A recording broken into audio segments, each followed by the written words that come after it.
Okay, so today we are starting friction. So the topic is friction. In last class we stopped on friction, so start there. Okay, so let's say there is a box placed on a rough horizontal surface.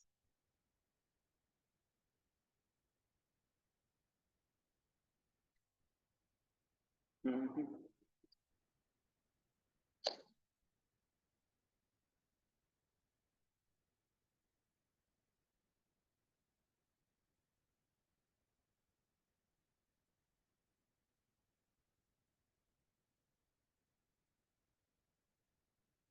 Okay, so a box is placed on a rough horizontal surface, and initially I apply no force on this mass in this object. Right? Okay, so initially now we'll mark the force acting on this object. So we know its weight will act vertically downwards, which is the gravitation attraction force that will be there vertically downwards. uh, W equals mg, mass times gravitation acceleration, and then normal reaction force will be there vertically upward, r. So if we consider the vertical equilibrium, it is very clear to that r must be equals to mg, because in the vertical direction the object does not experience any motion or any acceleration. Okay, so therefore r must equals to mg according to Newton's first law. Okay, and similarly, if we consider the horizontal direction, in horizontal direction, we can see there is no any force acting on this mass, on this object. So again, it will be in equilibrium, or we can say it is at rest. It is not moving. Okay, if in case if it's moved, then the velocity has to be constant, right? That is Newton's first law. Unless an external force is applied, the object is at rest, remains at rest, or object in motion remains at constant velocity. So this same sentence I can explain in another way. So if an object is at rest, that means it experiences no any external force. Or if an object is moving at constant velocity, in that case also there is no any external force applied on the object. Okay. So now the object is placed on this rough horizontal ground and I apply no force. That means applied force is zero. So in this case, now in the horizontal direction, if I consider, so no any applied force, therefore there won't be any friction. So this note we wrote in the last class. Okay. Now what I'm going to do is I take a huge mass, a box on a rough surface, and I start to apply a force starting from zero. So the magnitude we measure in newtons. So starting from 0, 1 Newton, 2 Newton, I gradually increase the horizontal force. So I mark that horizontal force here by the letter F.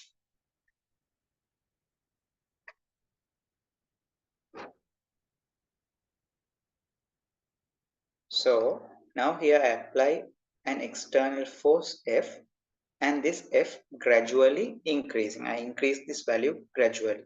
Okay. So when I increase now, let's say F is I increase to let's say 2 Newton. I apply a force 2 Newtons, but still the mass is not moving. So the mass is not moving because the surface is rough. So therefore there will be a friction acting in the opposite direction. So I try to push this box into the right, but the friction will be there in opposite direction. I can mark that as let's say F, capital F. Let's say I say F1. Okay. So here in this case, then F1 also should equals to 2 Newton. So I apply with 2 Newton force in this direction, but the friction is there in the opposite direction. So they cancel each other. So the object remains at rest. It won't move. Now, if I increase gradually to 3 newtons, so again, the friction force also will be 3 newtons. Excuse me, guys, I'm getting a call from a student.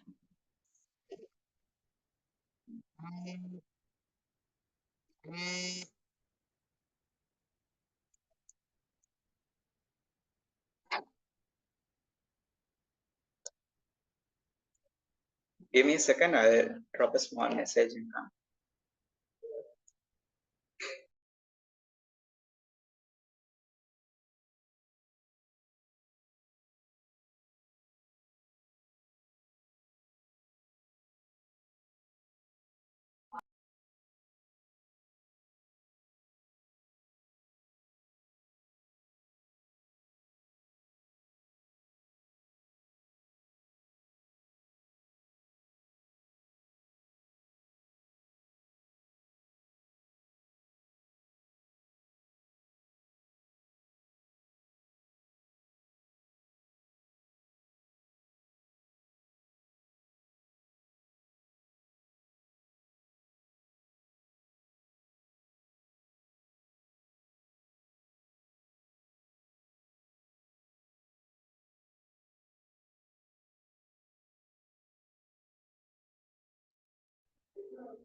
Okay, so now as I told you, I increase the applied force gradually starting from zero. If the applied force is zero, then the friction force also will be zero.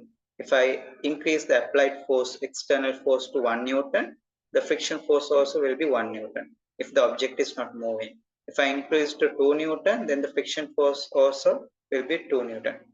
I think it's raining here. I will connect my mic.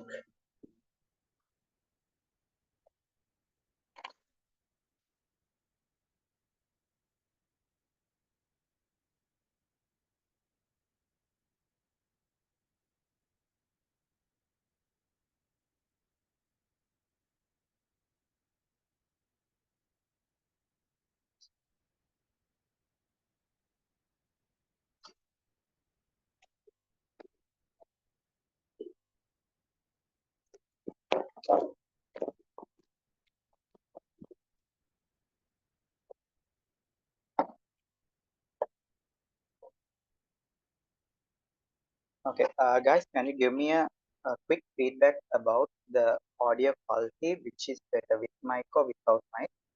Please let me know in the chat box because since I connected to the speak output, so there is no speaker here now.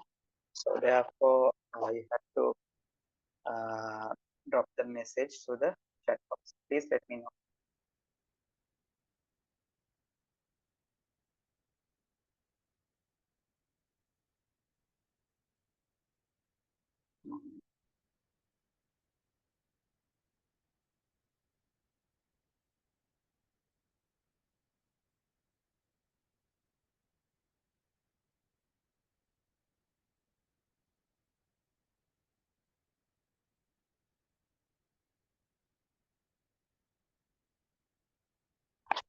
Can you give a quick feedback about the audio quality, which is better with mic or without mic, please?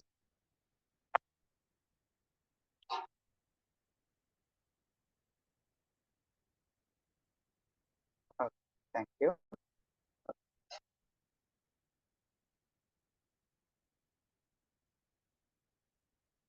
Okay, so now what I'm doing here is I take the external force, increasing with starting from zero magnitude. So zero, then the friction force will be zero.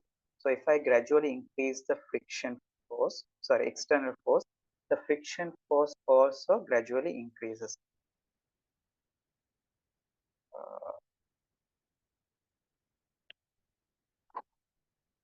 Is the video is lagging?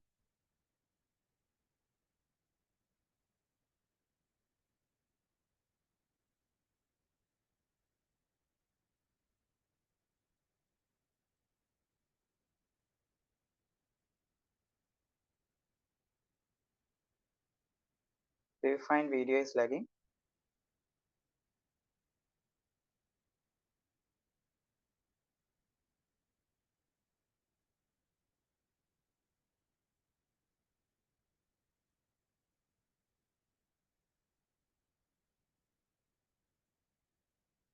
Okay. I will leave from the Zoom and I'll join back. I think I got a call to WhatsApp. After that only, I think it's better. Give me a second. I'll just leave and I'll.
Okay. I think it's better now.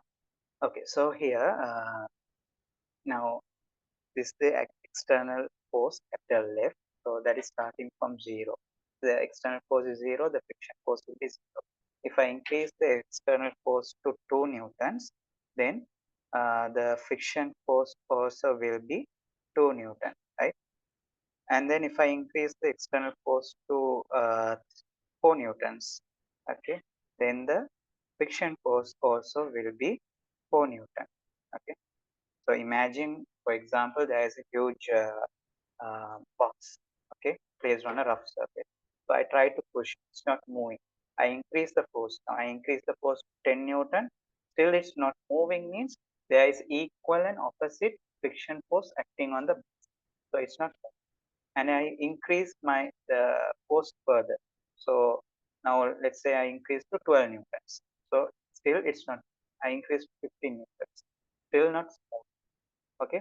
So because when I apply apply a external force, there will equal and opposite friction force. Okay. By the way, we consider an object and a surface. There is a maximum value that the friction can take. Okay. There is always a maximum value that the friction can take. Okay. So now if I apply the force, I increase gradually. 12, 13, 14, the continuous increase and increase to, let's say, the maximum friction value that can take between those two surfaces 18 newtons. So if I just reach 18 newton, just little, I mean, when once it starts 18 newton, we say that's the limiting condition because I have applied a force which is equals to the maximum friction force. So after that, what happens if the force is even slightly increased? It will uh, skid, will move, right? Okay. So the first thing that you have to remember, if no external force is applied, then friction force is zero. Second thing, if the object is not moving, the applied force is, the friction force is equal to the applied external force. And the third thing is, there is a maximum value for a friction can take. There is a maximum value that the friction force can take. Okay, that's the third point. And the fourth point, this maximum friction, which we call it as Fs, static friction force. Limiting, we call it as Fs. So this is the maximum friction. We call it as limiting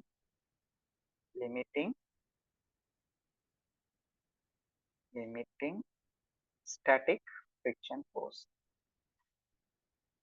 Limiting static friction force or friction. Limiting static. So this maximum value is proportional to the normal reaction force. Fs is proportional to normal reaction force. Okay. So now we will write down each of these facts. Okay, one by one. Okay. So you all can start writing. So in the last class, I think we wrote when there is no applied force acting on it, the friction will be zero. I think from there we start the note. Okay. So then we can write the next point. Uh,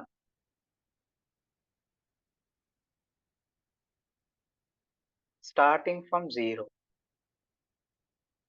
Starting from zero, the external force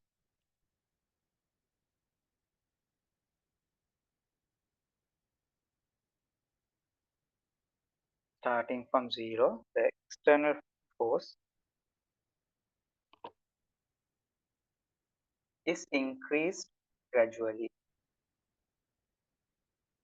Starting from zero, the external force is increased gradually.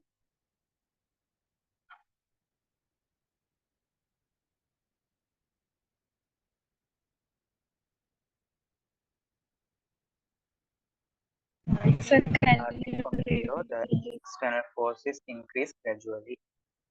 And we can say if the object is not moving, okay, the applied force is equal, the friction force is equal to the applied force. Okay. Okay. We can observe,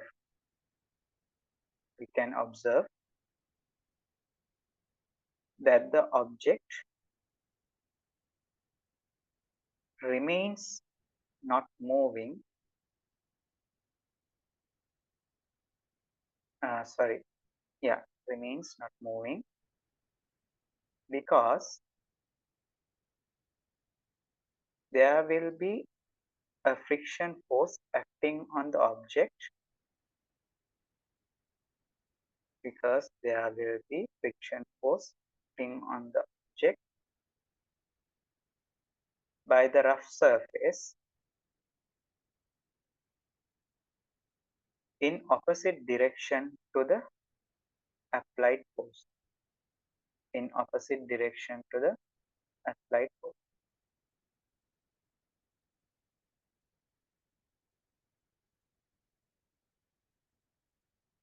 In opposite direction to the applied force.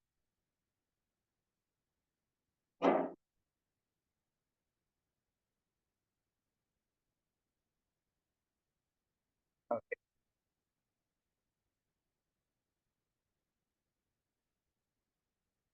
Next point. Suppose the applied external force is, suppose the applied external force is 5 Newton and the object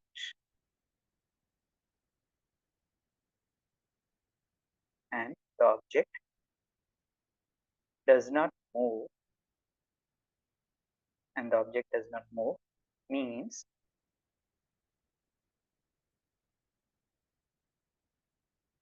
that there will be friction force acting on the object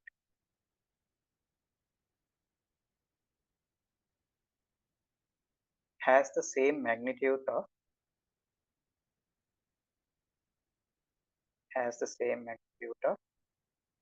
earlier I said 5 Newton, right?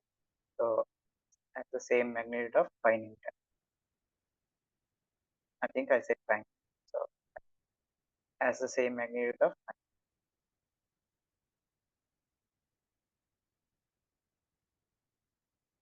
Okay. So this variation is, okay, yeah, sure. So what it as say, suppose the applied force is 4 Newton and the box and the object doesn't move, means that the magnitude of the friction force is also same as 5 Newton. Okay.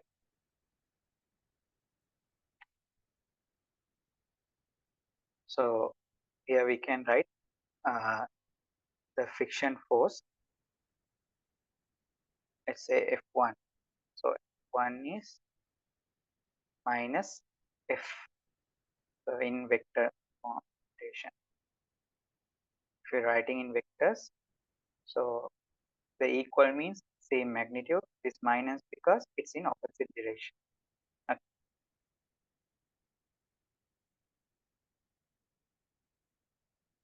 Here we take yeah, okay.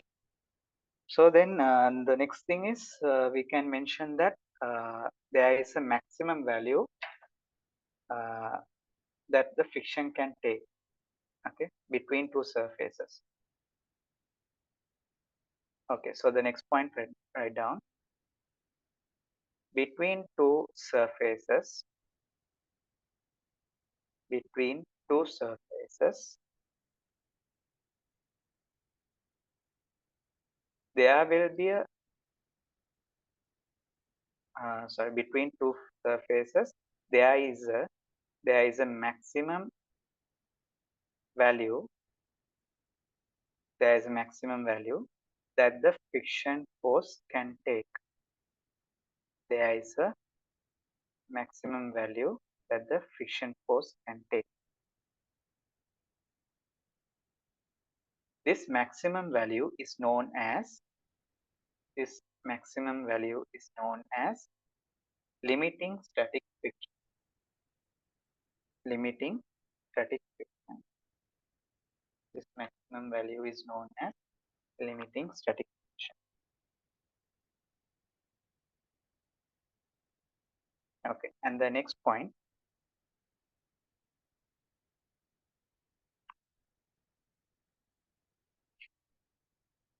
this limiting static friction, this limiting static friction is directly proportional to the, is directly proportional to the normal reaction force, is directly proportional to the normal reaction force. This limiting static friction is directly proportional to the normal reaction force. Okay. And the next point, if the applied external force, if the applied external force exceeds this limiting static friction value, the applied external force exceeds this limiting static friction value, comma, then the object will start to move, or you can say start to accelerate. Okay? The object will start to accelerate.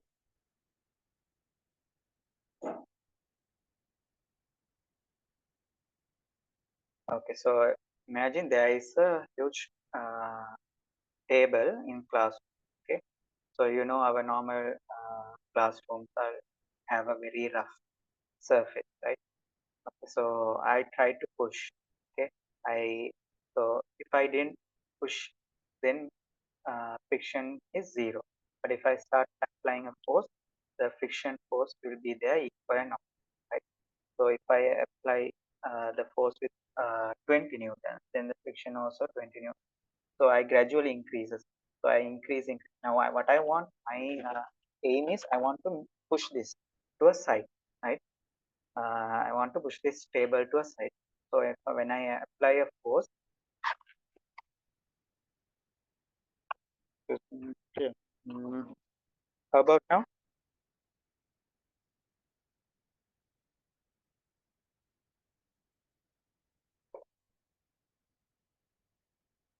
Is it better?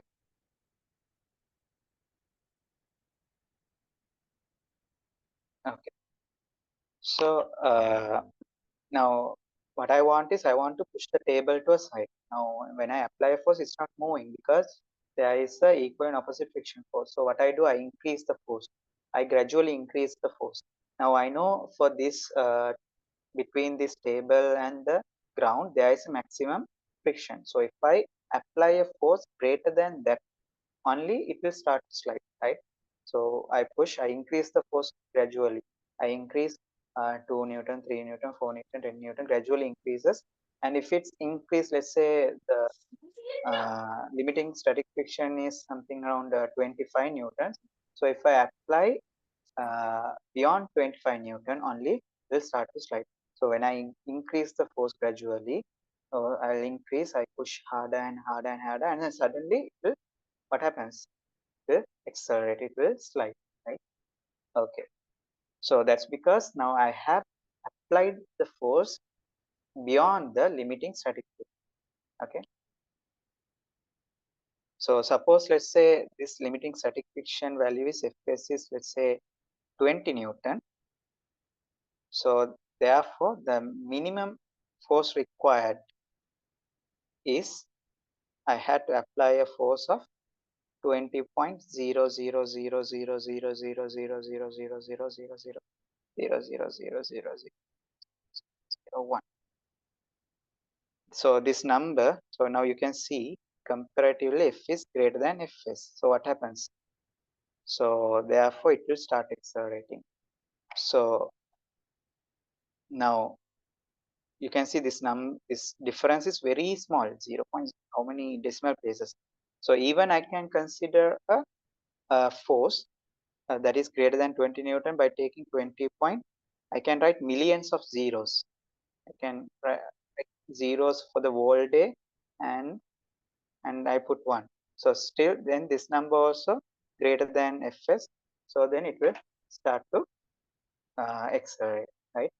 So in in a question, if they ask you what is, now let's say they are giving a question, the maximum static friction, limiting friction is 20 Newton.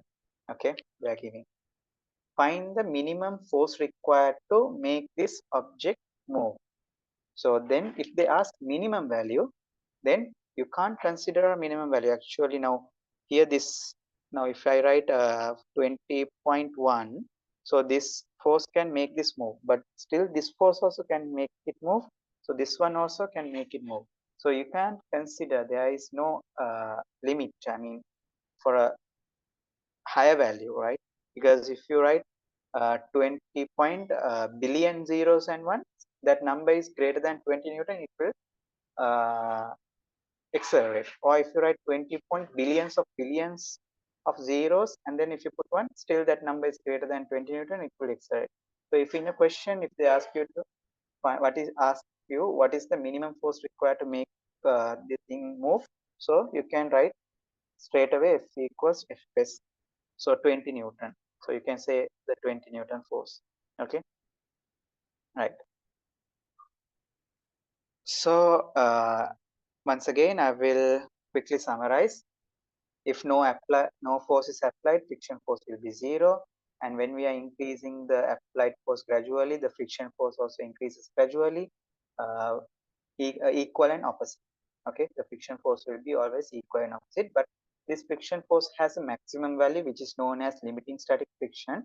So if you want to make an object move, you have to apply a force higher than the limiting static friction, and this limiting static friction is directly proportional to the normal reaction force, right? Okay, so we wrote those things, right? So here we can write the limiting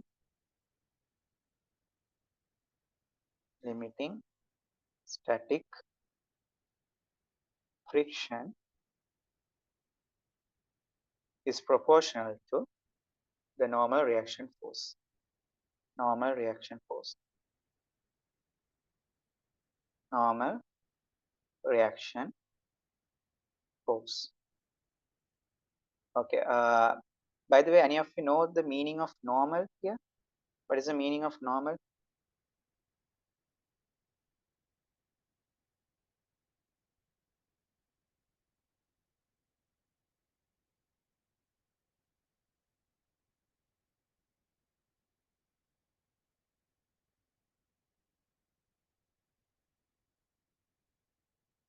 I need a response from each and everyone. You, if in case if you know don't know the answer, at least you say don't know. You can text me don't know so that uh, you are interacting with the class. I want every student has to interact with the class. Okay, then only I get a satisfaction as like a class. Now I know a sir. I think I told you once again also who is doing combined maths. He insists all the students to turn on the video because he want to get the feeling everyone is focused and studying. When we get that feeling only, we also satisfied. So please respond. Okay, whenever I ask something, you have to respond. If you don't know the answer, just say don't know. That's also much appreciated rather uh, staying silent. Okay, what is the meaning of normal?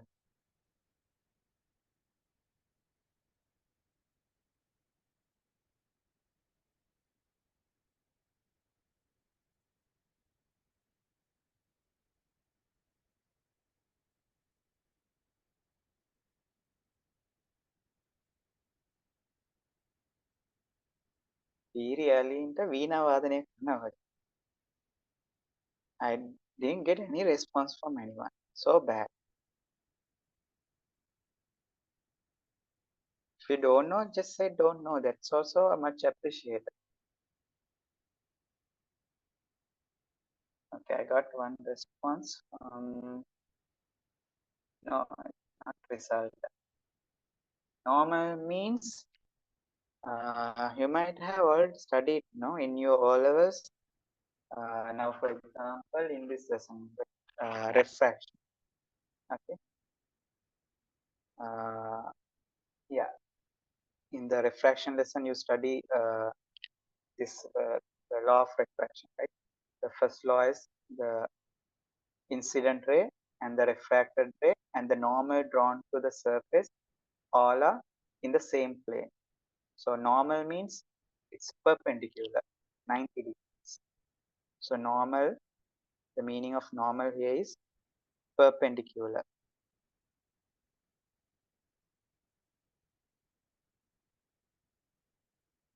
So 90 degrees. So we call this as normal reaction force because this normal reaction force will be always perpendicular to the contact surfaces. So if we have a surface and object is placed, so the normal the reaction force is perpendicular. So it makes 90 degrees. So always the reaction force is always perpendicular. That's why it is known as normal reaction force. Okay.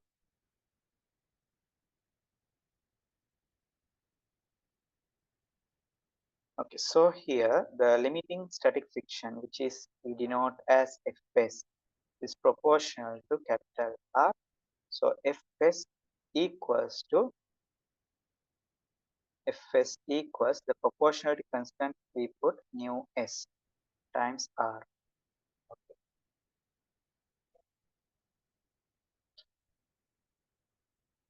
So Fs equals to nu s times R.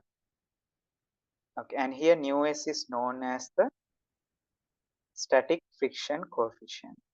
Static friction coefficient.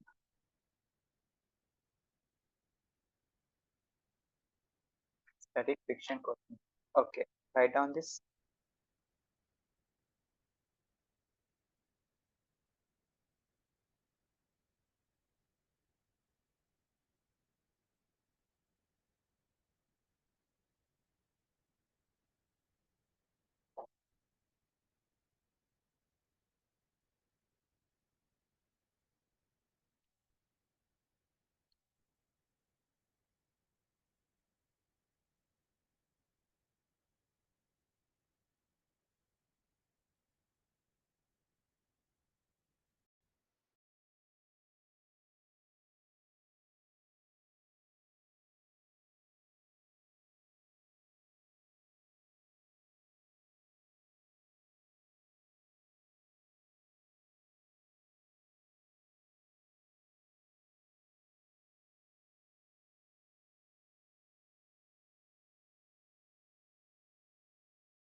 Okay, so here nu s is known as static friction coefficient. I'm sorry if I state this as limiting friction coefficient. Uh, so here Fs is known as the limiting friction. Okay, and this nu s is called as static friction coefficient. Okay, there are two types of friction coefficient. One is static friction coefficient and then kinetic friction coefficient. So kinetic friction coefficient we will study soon.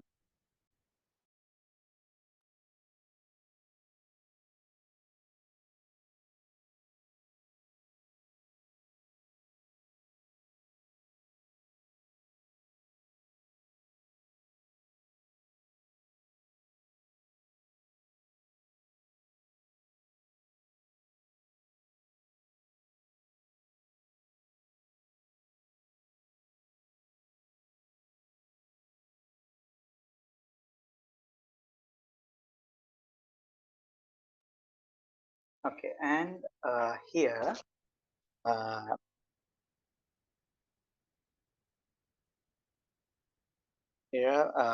we can write mu s as mu s is equals to fs divided by r. Okay, so the nu s is equals to fs divided by r. Okay, write down this.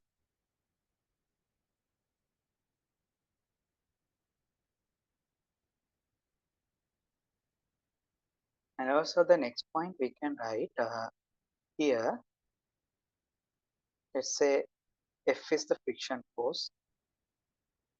Okay, so if I apply capital F force, that the friction force also will be equal and opposite. Let's say let's mark it as capital F here.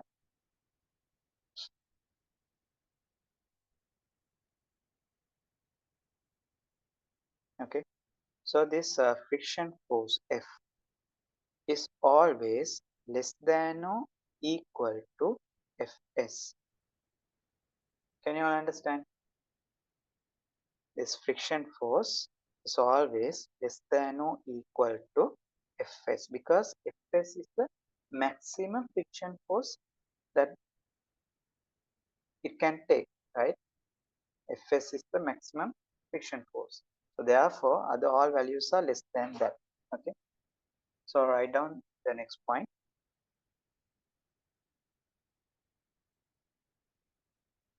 The friction force acting on an object, the friction force acting on an object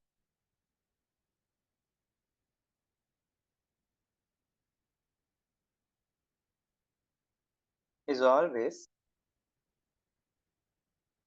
less than or equal to less than or equal to always less than or equal to limiting static friction force, less than or equal to limiting static friction force.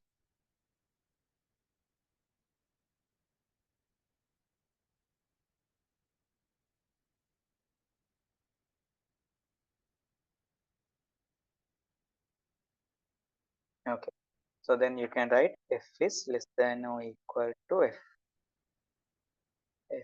is less than or equal to Fs.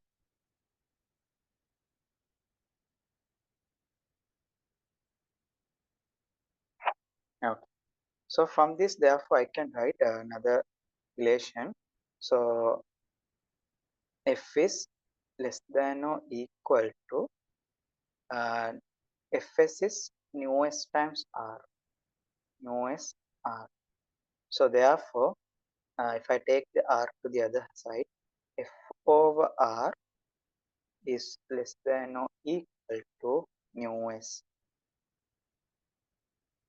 F over R is less than or equal to mu s.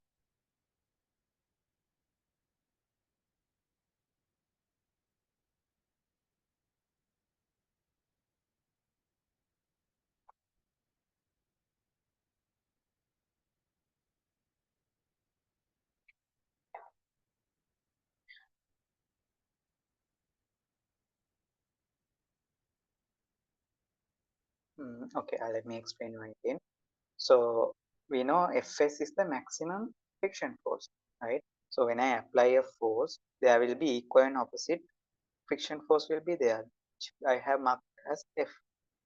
So if I increase this F gradually, so if here friction force also increases, right? The friction force equal and opposite when this object is not moving, right? But we know there is a maximum friction that the surface can take. Okay, so that is Fs, the limiting static friction. That is the maximum value. Okay, therefore the friction force is always less than the maximum value, right? Now, for example, let's say you are doing a high jump. Okay, in sport meet you are doing high jump. So the maximum height you can jump is, let's say, 1.5 meter. The maximum jump you can take is 1.5 meter. Therefore, all the other jumps will be less than that maximum value, no? So likewise, all the friction value will be less than the maximum value. So therefore, the friction force is less than or equal to uh, the limiting static friction force. So here the equal condition is that you are jumping with the maximum height. If you take the high jump, so when you jump height, now here you can say h is less than or equal to h maximum. So here h is equal to h maximum means that you are jumping the high jump with the maximum height. Okay. So likewise, then here F equals Fs means the friction force is maximum. It has reached the maximum value. Is that clear?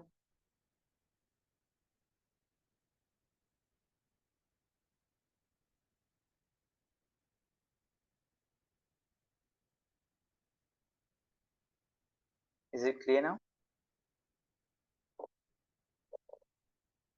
Oh,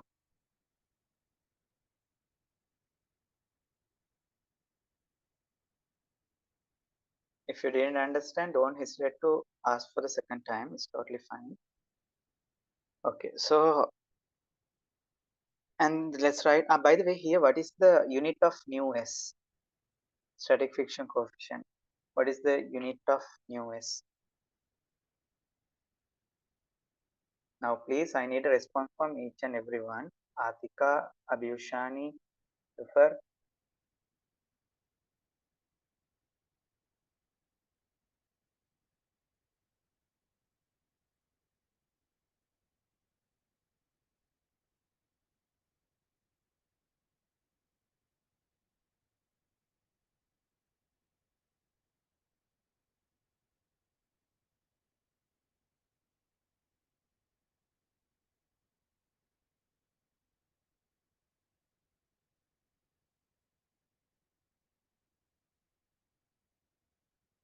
Okay, I got the correct answer from Zufar. What about others?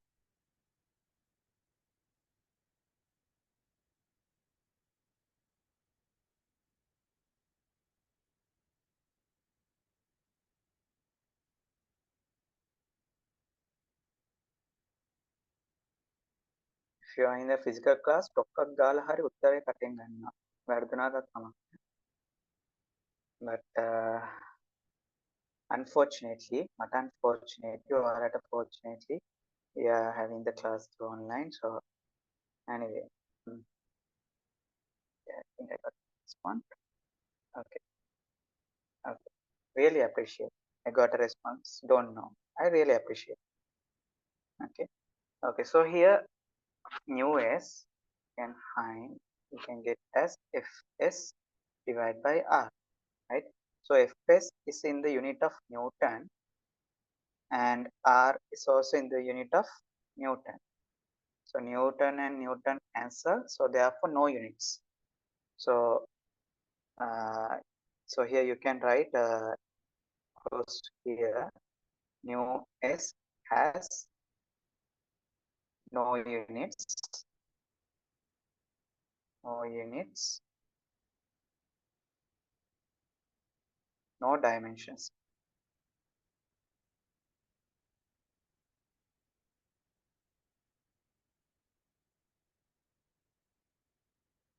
By the way, today in class, four students are there. Four of you are new batch students, so you may have no idea about dimensions. So if you have no idea, it's totally fine. I think we did, yeah, we did right dimensions. Yes, yes. Start.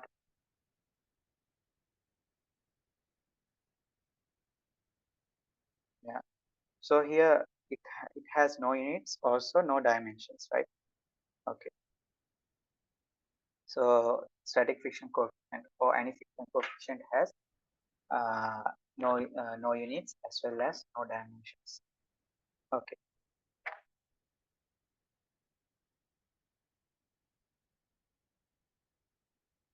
And then let's write down what if f is greater than fs, the next point. Okay. So the next point, if capital F, that means applied force is greater than the static limiting static friction. If F is greater than Fs, so what will happen? What is consequence? So the object will start to move, right? So let's write down under this, if the applied external force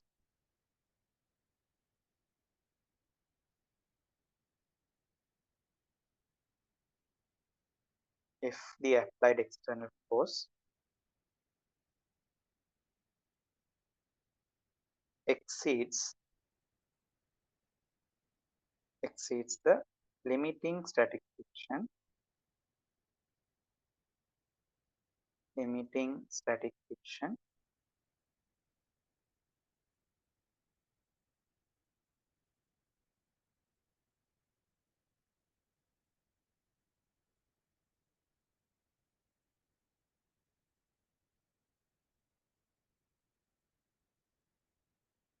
then there will be a be a, there will be an unbalanced force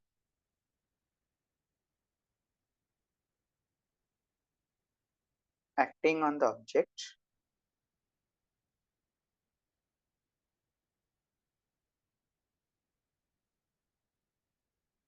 Therefore, object will start to move. Object will accelerate. So object will move, or within brackets I can say accelerate.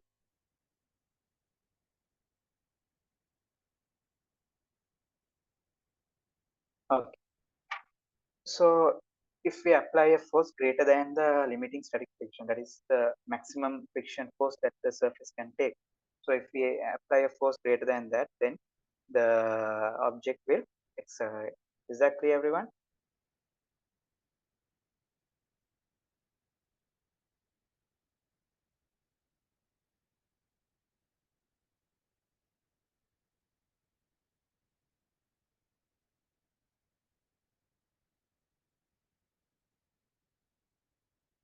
What if it happens the opposite? This is greater. Um, I didn't get you. Now here, this is the applied force, okay?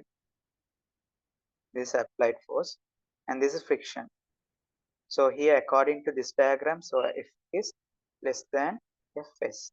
So if I increase this to value now, for example, Fs, let's say Fs is equals to 20 Newton. So if I increase this to 20 Newton, then this also will be 20 Newton, right?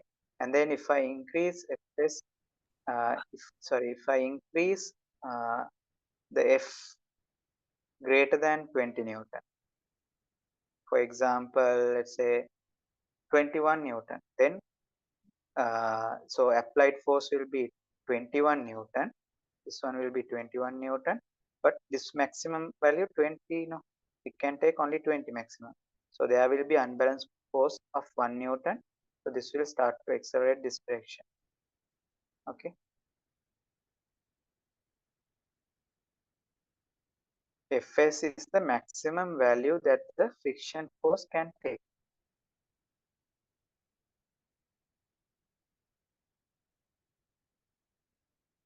So here this is the friction.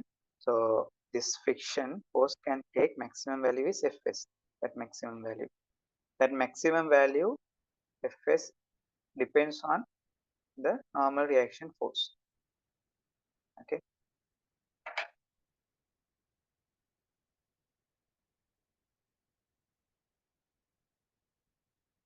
Okay. So if the applied force, if we if the applied force is greater than, if this force is greater than the Fs, it's go beyond the maximum value, then so the friction force cannot stop, right? So there will be unbalanced force in this direction. So this object will start to accelerate in this direction. Okay. Okay. So now the question is, so let's say now the I apply a force greater than the limiting friction value. So the table starts to move. Okay, the table is moving now. So in when it start to move, will there be a friction force when the object start moving or sliding? Okay, and when it's moving, when it's accelerating, will be there a friction force? So it's a yes or no question. I need a response from each and everyone. Please let me know.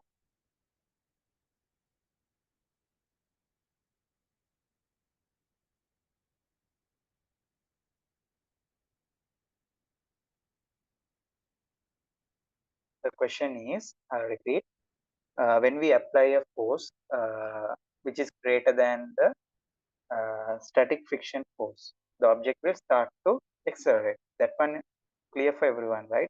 So the question is, when it's accelerating, when it's moving, will be there a friction force?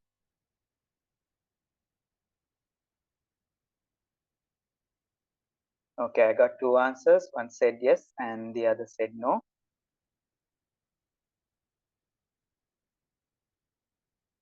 I need a response from Abhushani and Samha.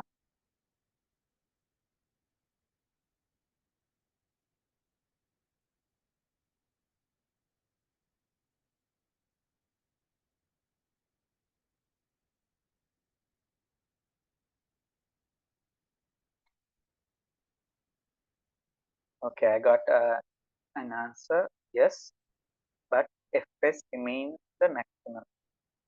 Hmm? Cool. Let's see. Yes. So the majority says yes. Yes, there will be a friction, right? So, you know, if you start to move, right, and then if you leave your hand, what happens? Now, for example, you push a table, so you get some kinetic energy, and then what happens? Within a short time, the table will skip and stop. Why it stops? Because of the friction, right? If the friction is no longer there, it will move. I mean, it can keep moving. It continuously move, right? Okay, so the friction will be there. When it's moving, friction will be there. Okay, and when the object move, when it slides, okay, there will be friction, and this friction is known as kinetic friction or dynamic friction. Okay, so when the object is moving, there will be friction. This friction is known as kinetic friction or dynamic friction. Okay, so let's write down on it.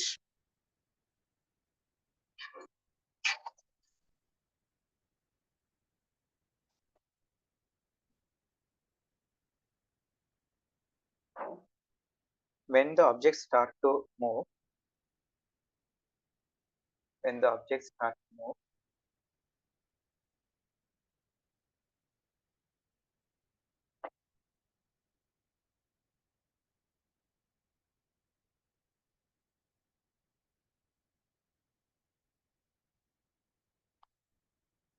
when the objects start to move,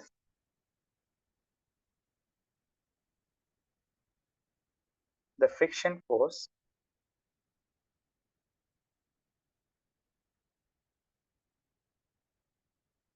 still acts on the object,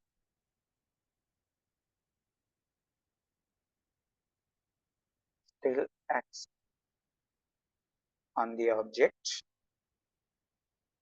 and this friction is known as, and this friction is known as,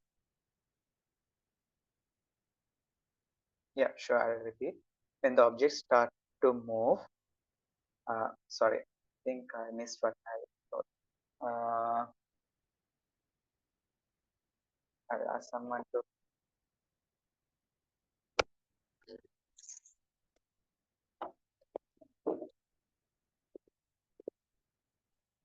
You can do me a favor. Can someone repeat what you wrote?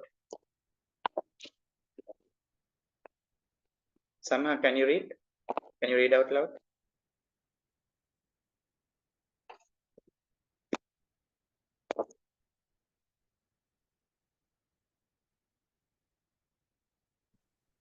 When the object starts to move, the friction force still acts on the object, and this friction is known. And this friction is known as. This friction is known as.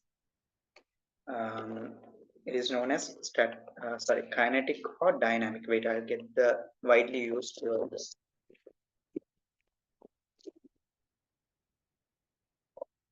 By the way, thank you, Samha. No mentions.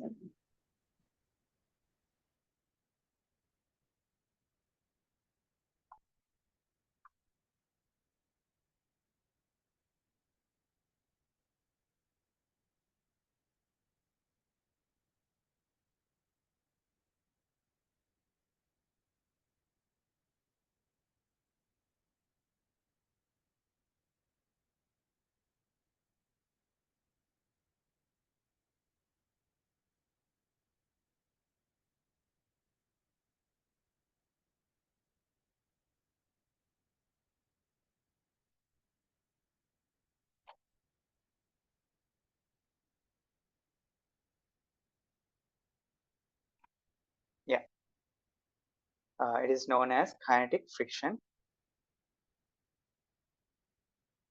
and this force is known as kinetic.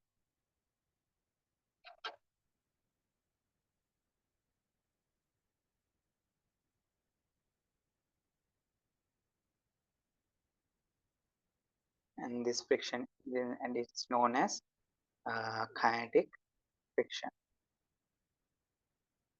We use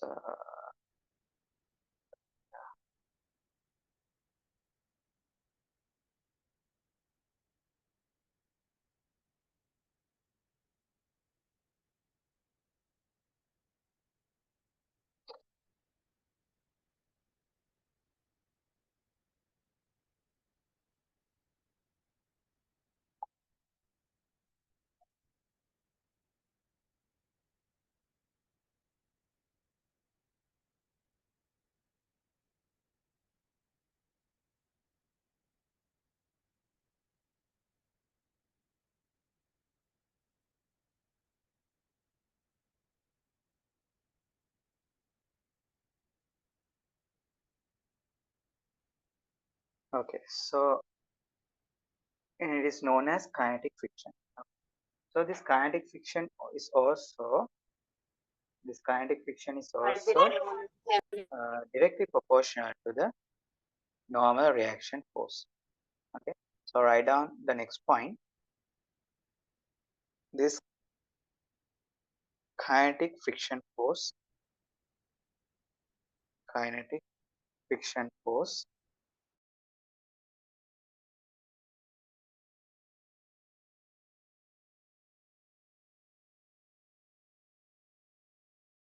kinetic friction force is directly proportional to normal reaction force, directly proportional to the normal reaction force.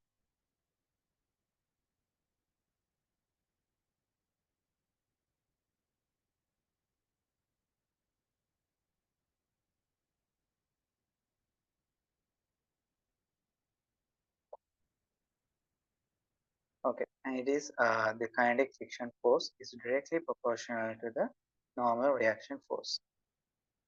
Okay, and then write down this inequality, not inequality, the relation kinetic friction force directly proportional to normal reaction force.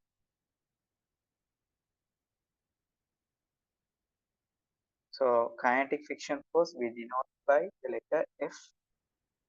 The static friction force is Fs. Therefore, this is Fk. Fk is proportional to R, and Fk equals to, so proportionality constant we take nu k times R, nu k times R. So write this down.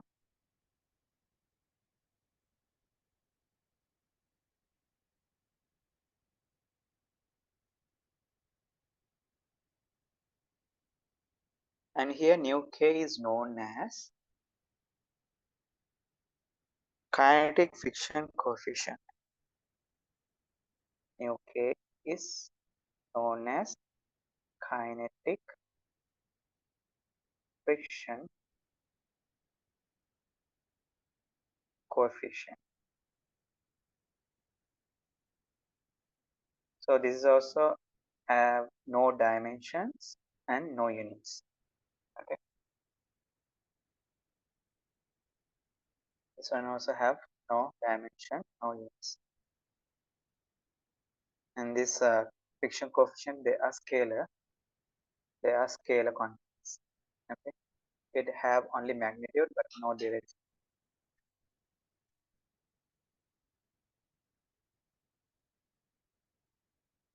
The friction coefficient are scalar. So okay,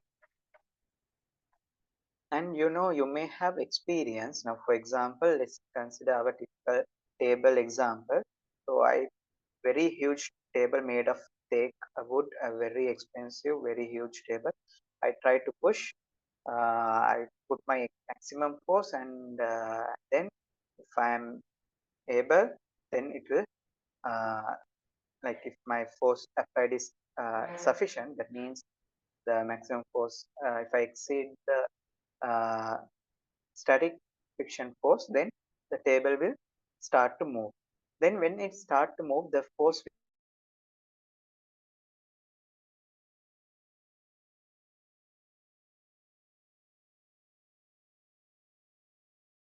will make it move, right? Now, for example, you can consider a huge, uh, large gate. Okay, large gate. Let's say there is more friction. There is no oil, enough oil as there. The roller gate, for example. My video got stuck.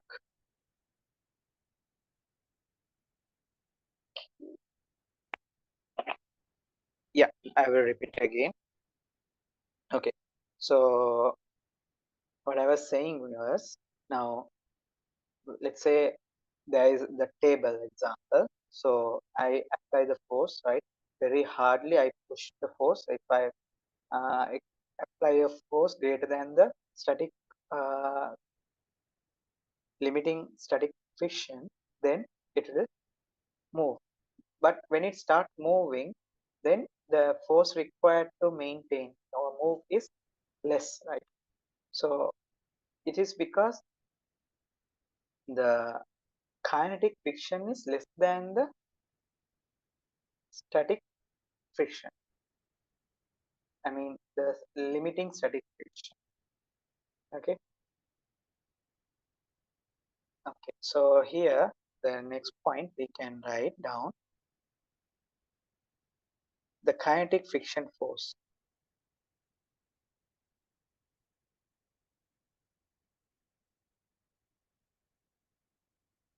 is less than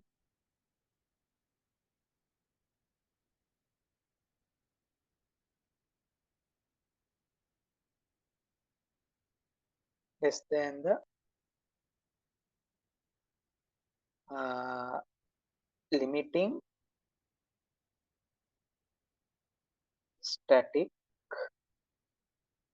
friction force. That means if K is less than Fs, okay, because the friction, now when the object is at rest, has a large uh, static friction value. That means if you want to make it move, you need to apply larger force. But when it is start to sliding, the force required is less than that. Okay, so if K is less than Fs. Okay, so write that down.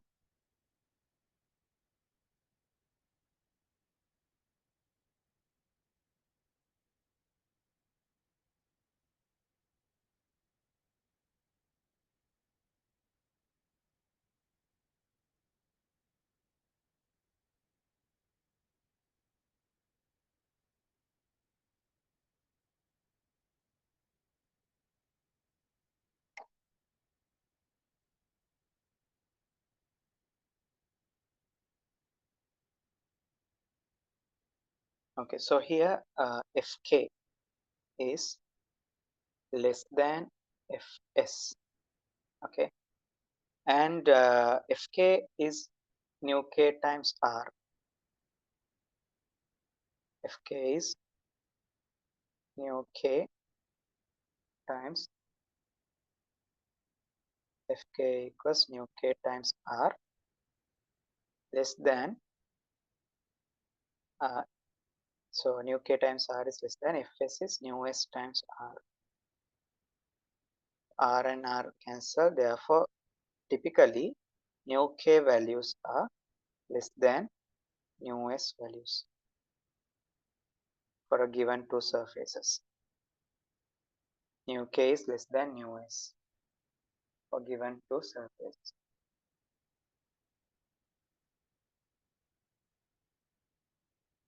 So will you doing a paper discussion class? Actually, 2024 batch paper class is going on for 2024. I'll be doing the past papers. That class normally on Thursdays morning 10 to 12:30 p.m. 10 a.m. to 12. And now, like couple of days ago, I thought of starting a paper class for mechanics, lesson, because recently couple of students inquired me to start mechanics. Actually, from 2025 students, they inquired me to do mechanics past questions. So therefore, I have planned to start mechanics paper questions on Mondays 9 to 11. So it's not confirmed yet. I have planned actually. If I'm confirmed means I will make a flyer and circulate in the groups and WhatsApp. Okay? So if I'm starting, then that way you will get the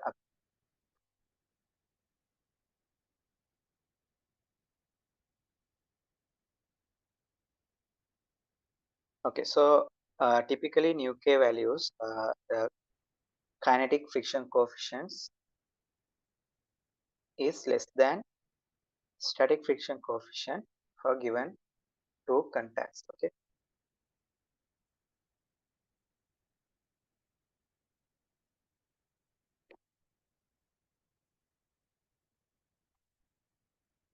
Okay. And I want to, by the way, here I want to mention this. Now, I stated earlier the friction force is always less than or equal to Fs. Okay, Fs.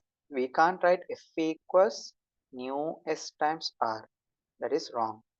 Okay, so only Fs is equals to nu s times r. So you can write this equation only at the limiting condition.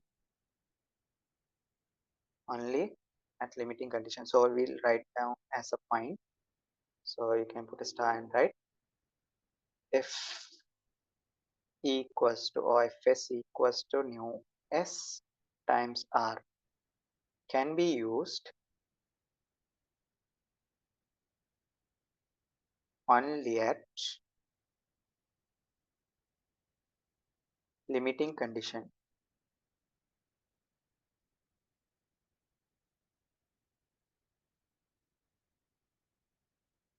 Only at limiting condition. That means the friction force is equal to the Fs.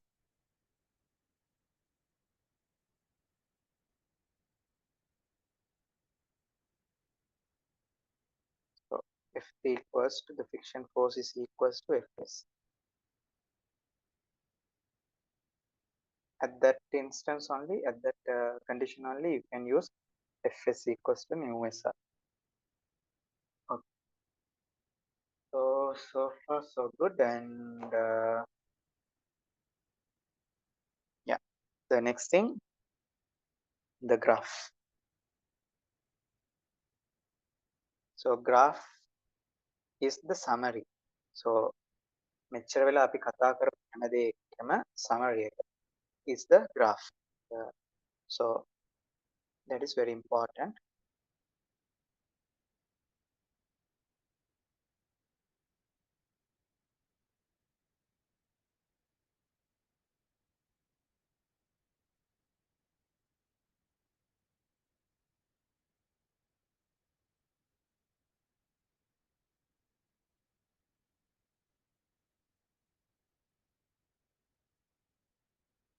Okay, so here we take the x-axis as the applied force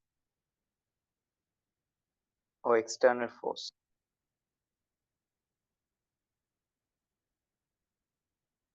External bahira balaya. External force.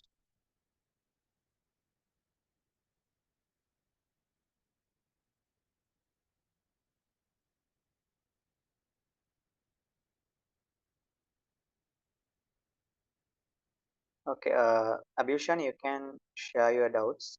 You can discuss that here. External force, and then this the friction. So how the friction varies with the external force. Okay, so what we are going to cover. Okay, so if the external force is 0, what is the friction? I need an answer from everyone. If the external force is 0, what is the friction?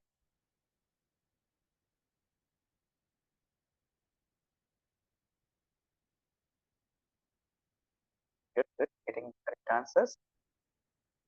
0.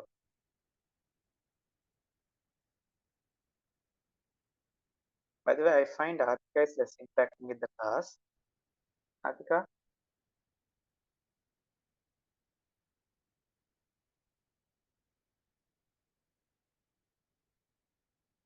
I need you all to constantly interact with the class. Okay? Even if you don't know the answer, you can say don't know. Okay, right. So here it's therefore when external force is 0, friction is 0, start from 0. And we know when the applied force is less than, when F is less than Fs, in this case the F is equal to F, no, I mean the applied force is equal to the friction. Okay, when the applied force is less than the static friction force, okay, then the external force, the friction force is equal to the friction. So in that case it's like y equals x graph, right? So then I will draw that graph here. It will be like this. So it will come to a maximum value.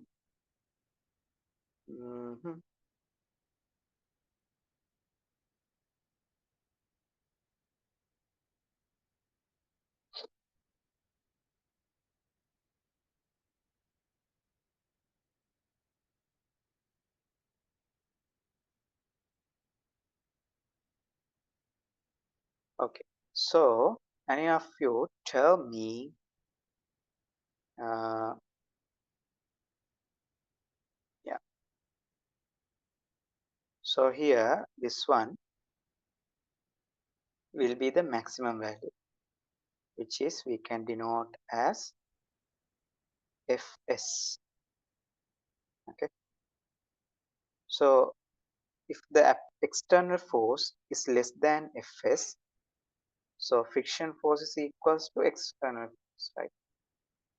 Okay, if this force is less than the static friction force, always the friction is equal and opposite. So if applied force equal to, that means Fa equals to Ff, I'm saying the applied force is equal to the friction force. Okay, so it's like y equals x, so the variation is y equals x. It's a straight line going through the origin. Okay, now tell me, any of you, what is this angle? What is the value of this angle? If you have good knowledge in O-level max graph, what is that angle value?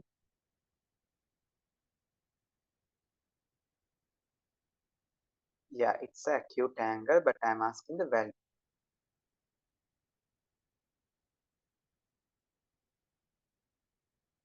What is that value?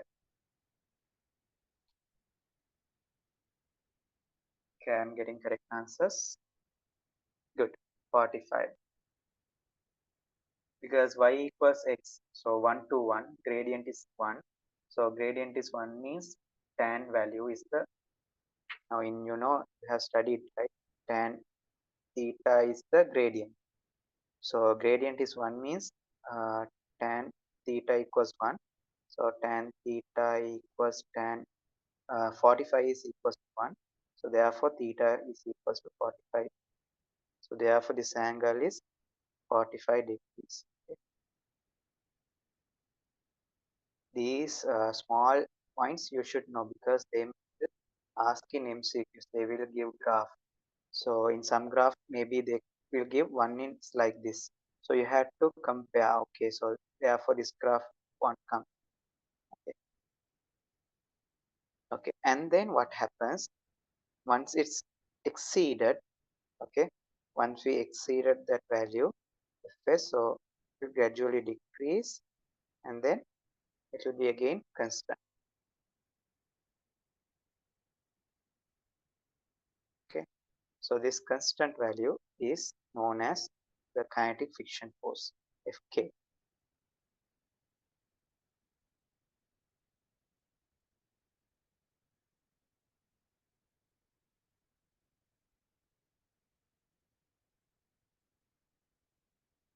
So this value is Fk.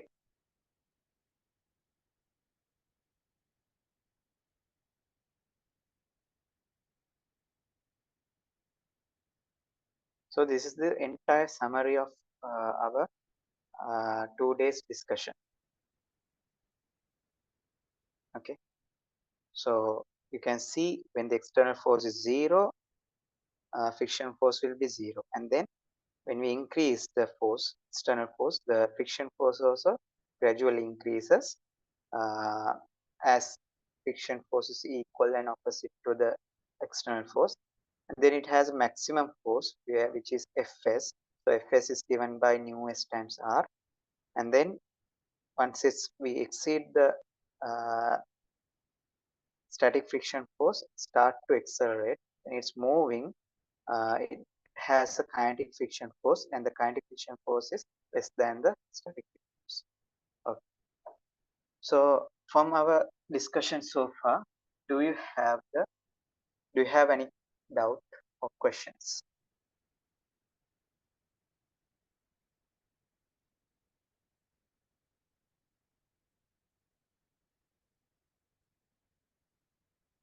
Raise your hand if you understand the whole thing.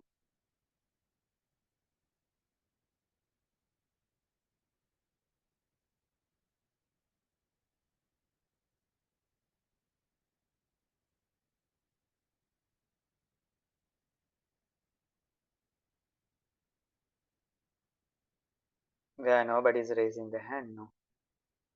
Please raise your hand.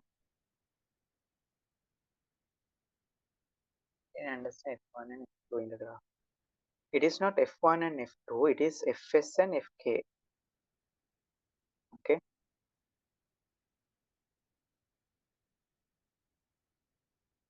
No, here we take friction force, how the friction force varies with the external force. Okay. So here, this is the maximum force. So that is Fs, the maximum friction force, limiting static friction. And when it starts to move, it has a constant value. Fk equals nu k times r. So therefore, this is Fk. Okay, so this Fk.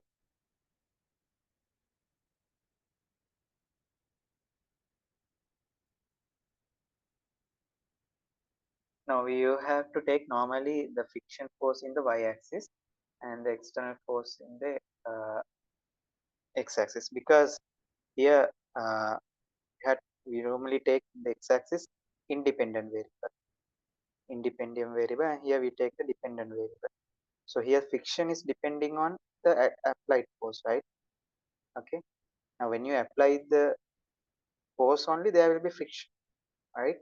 Otherwise, because of the friction, there will be a applied force? No.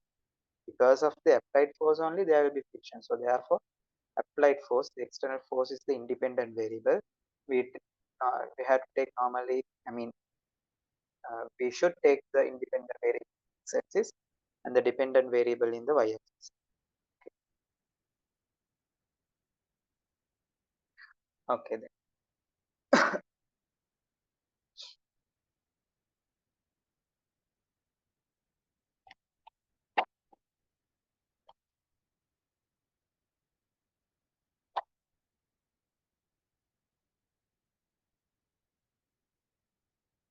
Okay, so here's a question.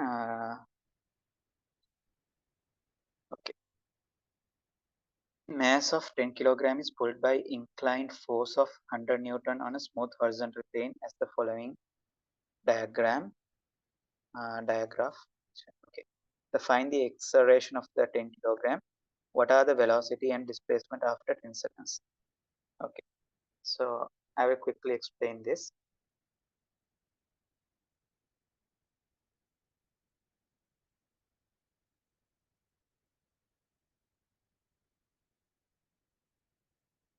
So here there is a force of 60 Newton, sorry, 100 Newton. So 100 Newton force, and it's making an angle 60 degrees. So we didn't do vectors yet. Okay, so once we finish with dimensions in our class, we will start vectors. So when we start vectors, in vectors we will be studying resolving of a vector. So I just quickly do as how to resolve and do. If you don't understand, totally fine, don't worry about it, because we will study that later. So this one we can resolve into two perpendicular components. So in this direction, 10 100 cos 60 in the unit of Newton, and here in this direction we have 100 sine 60 in the units of Newton. Okay, so this force is 100 sine 60. So 100 into sine 60 is 100 into sine 60 is root 3 over 2. Okay, so if you simplify, what do you get? So 100 into 100 into root 3 is 1.73 roughly, divided by 2. So then this will be, I write here, so 100 into 1.7 divided by 2. So 1.7, if I divide by 2, it will be 0.85 roughly. So therefore this will be some value, something like 85 newtons, approximately 85 newton. Anyway, it's less than 100 Newton. So therefore, the weight is here acting vertically downward 100 Newton.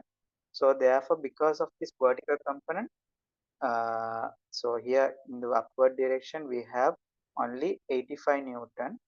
Okay. But in the downward direction, it is 100 Newton. Right. Now, let's say this is the object. Now, this is 100 Newton. Okay. If I want to lift this, I want to apply a force at least equal to its weight. Now, this is now, for example, let's say you have a, like, for example, a rice bag, which is, let's say, 10 kilogram. Okay, so its weight is 100 Newton. So if you apply 50 Newtons, will vertical upward, will you be able to carry that bag? No, right? So if you apply 85 Newton, still no. 90 Newton, still no. 99.99 Newton, no. Because the force is less than the weight. So if you want to lift an object, the vertical force has to be greater than its weight. So therefore, uh, there will be no any motion in the vertical direction. Okay. So the object is in equilibrium. So it will be equilibrium because the normal reaction force also there, the normal reaction force. So if you consider the vertical force balance, so R plus 85 equals 100. So then R will be equal to 100 minus 85. R equals 15 Newton. Now, if you have an object just placed like 10 kilogram, so if it's 100 Newton, if no force is applied, R will be also 100 Newton. The thrust or the normal reaction force is 100 Newton. But since here we have a force acting vertically upward, R has decreased, right? Now it's very similar to this. Now let's say you are carrying a chair, right? You are carrying a chair. You feel a weight in your hand. But if your friend come and helps you, you feel less weight, right? Likewise only. So since this force is giving a support, R has to hold a less weight. Okay. Anyway, so this discussion is not necessary to explain this entire question, but just I wanted to tell you these things. Okay. So anyway, so therefore in vertical direction we have to do no any no any simplification or calculations. Okay, now we can apply F equals ma in the horizontal direction. Okay, in this direction F equals ma. So force is, then we have 100 cos 60, 100 cos 60 in the horizontal direction. 100 cos 60 equals mass is 10 times acceleration is a. So cos 60 is half. So 100 into half equals 10 into a. So 100 divided by 2 is 50. So therefore a equals 50 divided by 10, which is 5 meters per second squared. So here unit is wrong. Okay, you should write second squared. Okay, writing the units properly is very important. Okay, so now we know the acceleration. Okay, since we know the acceleration, we can find the velocity after 10 seconds or the displacement after 10 seconds. So in order to find the velocity after 10 seconds, I can use in this direction v equals u plus at, equations of motion. This one we will study in mechanics first chapter, kinematics. So final velocity is, we want to find initial velocity. Initially it is at rest, so 0 plus acceleration is 5 plus time we have to check after 10 seconds, so 10. So therefore 5 into 10 is 50. Therefore velocity is 50 meters per second. And then to find the displacement, we can use this reaction is equals to t plus half at squared, half at squared. So sc equals initial velocity 0, so this term is 0, half into 5 to t is 10 squared. So sc equals half into 5 into 10 squared 100. 100 divided by 2 is 50. 50 into 5, 250 meters. Okay, Abhi, is it clear?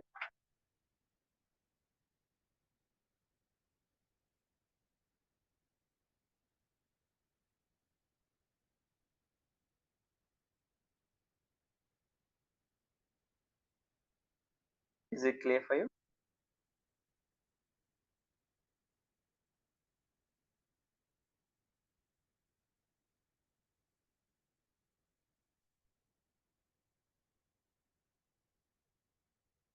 Okay.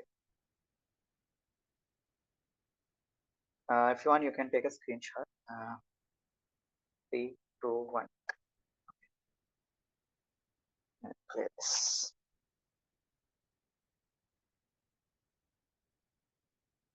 Okay. So now I quickly summarize the friction. So here the friction force, friction. So I said I will quickly summarize.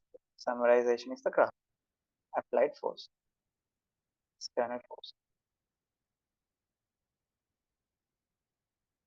So when the external force is zero, the friction also zero, and then gradually increases. It's a straight line, and then after maximum value, it will quickly suddenly small drop will be there when it starts accelerating, and then it can start.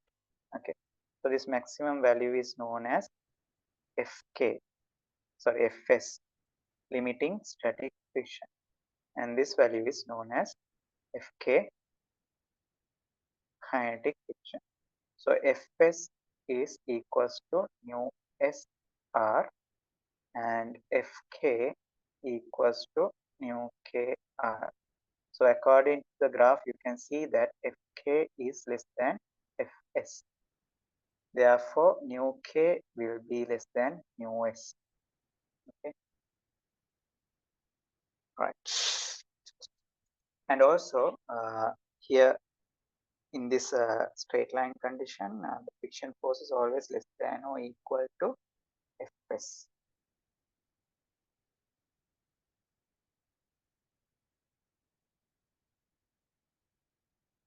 And therefore, we can write F is less than or equal nu S times R. Therefore, F over R ratio, the friction force acting on the object divided by its normal reaction force, always less than or equal to static friction coefficient. Ouch. Okay, so that means we have covered almost all the theories, but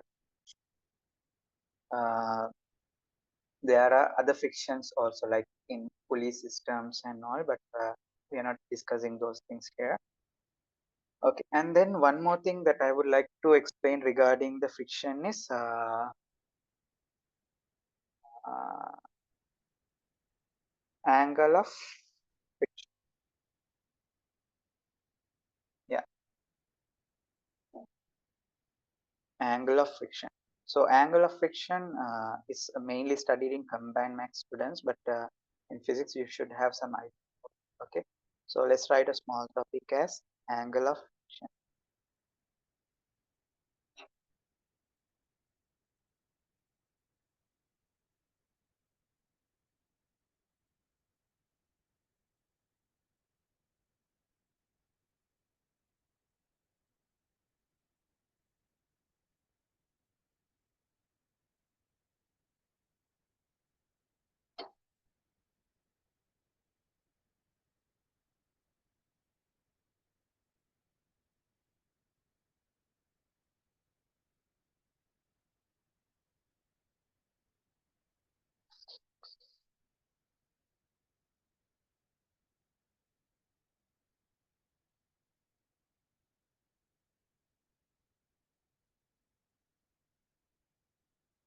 Okay, let's say there is a box is placed on a rough surface.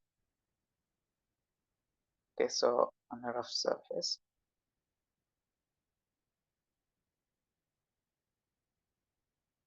or a rough horizontal surface, horizontal surface. So I apply a force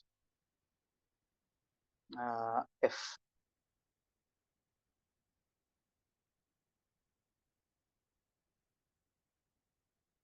and let's consider F is less than Fs.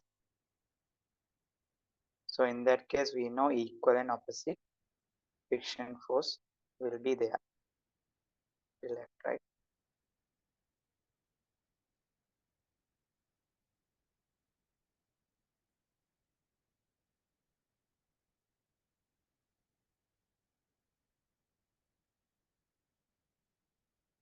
So this is friction,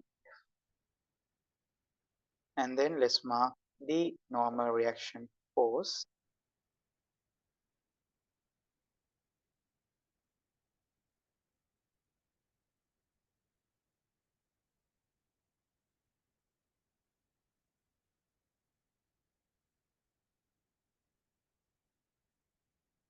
So this is the normal reaction force. Okay. So before I explain about what is angle of friction, I want to tell you about few things. Now, for example, let's say if you have a box, okay, and I apply a force in this direction, 20 Newton, and in this direction, 5 Newton. Then the resultant is, let's say resultant R will be, it will be 20 minus 5 will be 15 Newton in this direction, right? So here we can, if the two forces are parallel, right? They are parallel to each other. Now, for example, if you consider this kind of scenario, so here you have uh, 10 Newton force acting this direction, and here it is 25 Newton this direction. So the resultant is both are acting the same direction. So it 10 plus 25, so it will be 35 Newton in this direction, right? So this is we call the resultant. Resultant is the single vector that can be used instead of two vectors to produce the same physical effect. Okay, resultant is the single vector that can be used instead of system of two or more vectors which produce the same physical effect. Right now, here this if I use only 35 Newton to this box, it is same as applying this 10 Newton and 25 Newton, because here the resultant of 25 and 10 is 35 in this direction. So therefore, instead of these two forces, I can apply only one this force. Okay, is that clear, everyone? Samha, Atika, is it clear?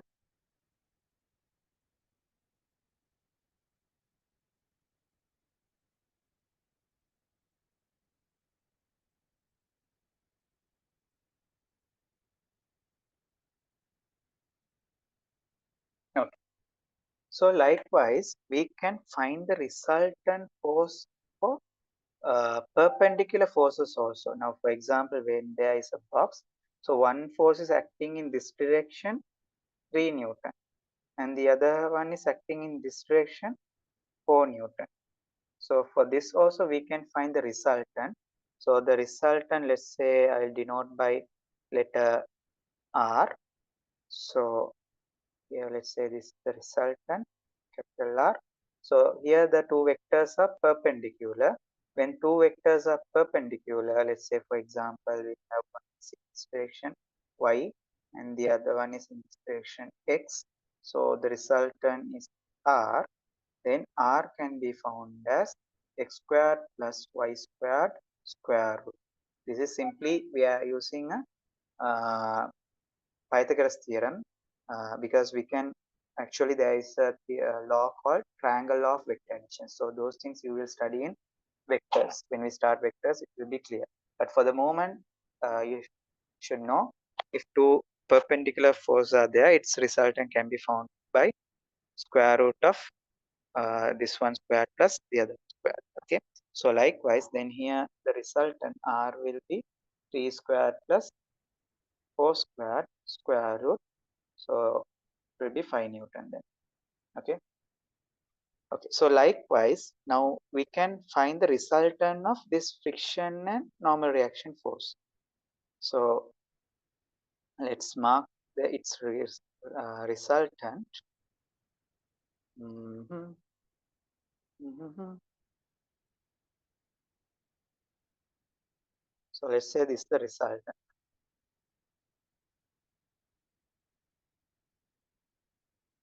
So resultant we take S. So then if I consider all these are written in vectors, so S is the vector F plus vector R, the sum of R and S. Okay, so just for yeah.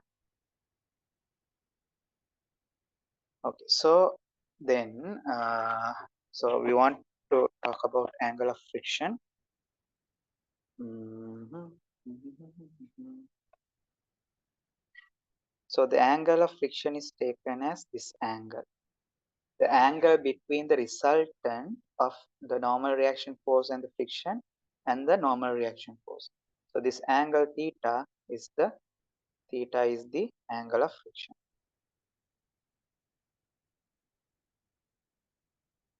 Angle of friction. So if I consider the tan value of this angle, tan theta is equals to opposite over adjacent. So this one will be opposite here F.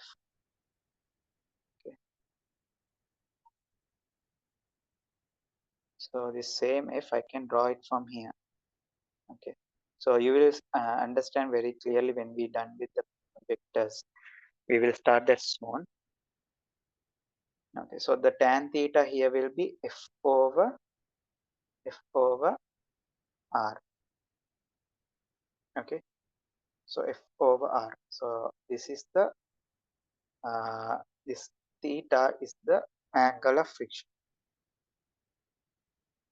Okay, and here I can write, I'll erase these things.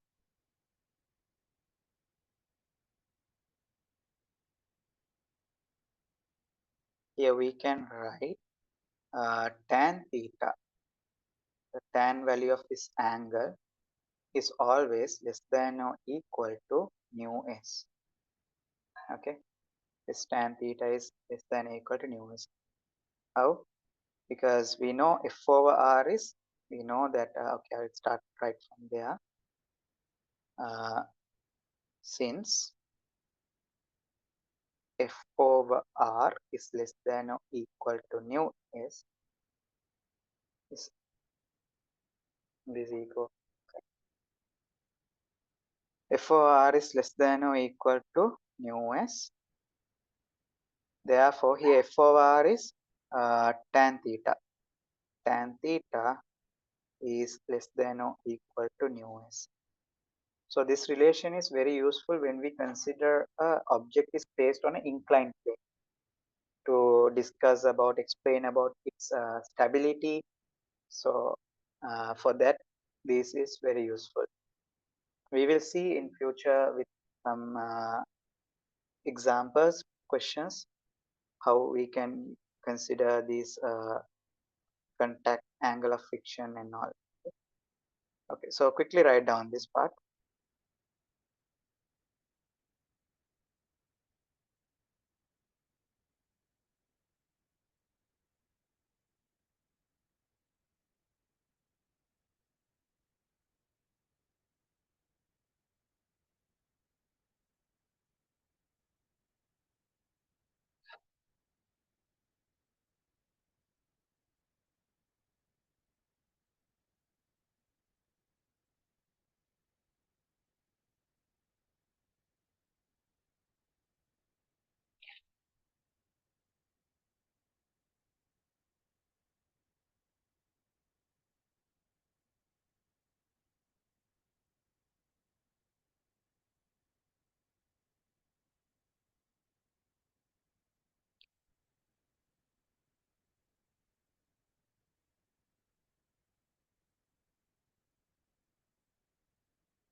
Okay. And by the way, here I will tell you one more thing. Now we know F is always less than or equal to Fs, right? F is always less than or equal to Fs. Now, if I say F equals to, if the value of F reach to Fs. That means if F equals to Fs, let's say, then theta equals to lambda. When we increase this value to Fs, the static limiting static friction, then the angle will increase to a maximum value. That maximum value, let's say lambda. Okay, so here lambda I can say maximum angle of friction, maximum angle of friction. So then tan lambda is equals to nu s. Okay, because theta is always less than or equal to s, but we know here this is equal to when f equals to fs, FOR will be equal to nu s. So tan theta, the value angle will be equal to nu s.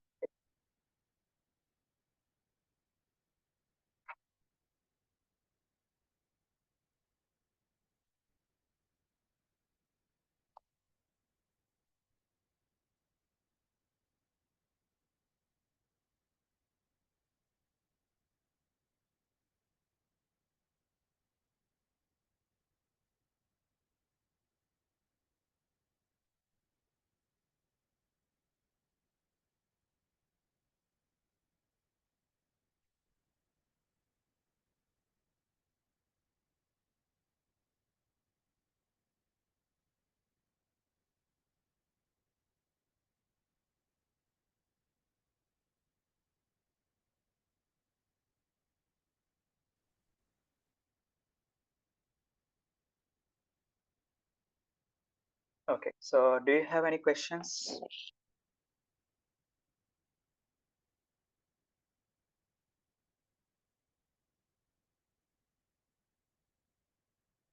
Okay. Okay, so with this, let's conclude the today's class, and in the next class, we will see a couple of examples where the fiction is used in day-to-day life, and then we can start questions based on fiction. So, okay, then study well. Good night. Take care. Walaikum salam.